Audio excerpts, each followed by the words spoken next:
ఎక్కడో పుట్టారు, ఎక్కడో పెరిగారు. వివాహ బంధంతో ఒకటయ్యారు. కష్టసుఖాలు కలిసి పంచుకున్నారు. పిల్లలను ప్రయోజకులను చేశారు. 60 ఏళ్లు తోడు నీడగా మెలిగారు. మలిసంధ్యలోనూ నీకు నేను, నాకు నువ్వు అనుకుంటూ పిల్లలకు దూరంగా కలిసి జీవిస్తున్నారు.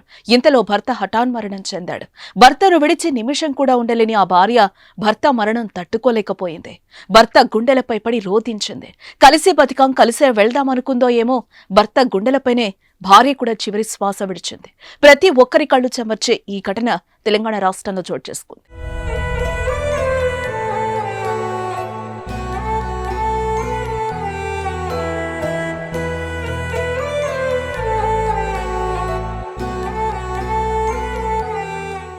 మహబూబాబాద్ జిల్లా డోర్నకల్ మండలం ముల్కలపల్లిలో సత్తిముత్తయ్య, యశోద దంపతులు వ్యవసాయ కూలీలు. వీరికి 3 కొడుకులు, 1 కుమార్తె ఉన్నారు. అందరూ పెళ్లిళ్లయ్యాయి.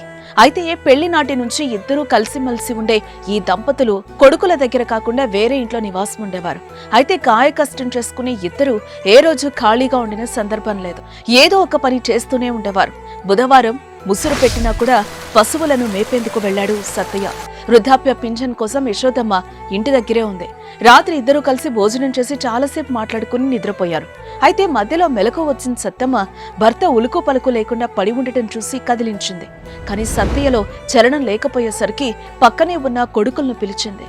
పరుగు పరుగున వచ్చిన కుమారుడు తండ్రి గుండెపోటుతో మరణించాడని తల్లికి చెప్పారు. దీంతో యశోద తట్టుకోలేకపోయింది. ఆమెను ఓదార్చడం ఎవ్వరి తరం కాలేదు.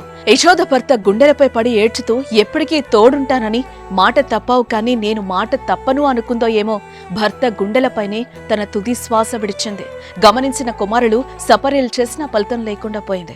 నిమిషాల వ్యవధిలో ఇద్దరు ప్రాణాలు విడవడంతో గ్రామంలో విషాద ఛాయలు అలుముకున్నాయి. ఆ దంపతుల మరణంలోనూ మమేకమయ్యారంటూ గ్రామస్తులు కన్నీళ్ల పర్యంతమయ్యారు.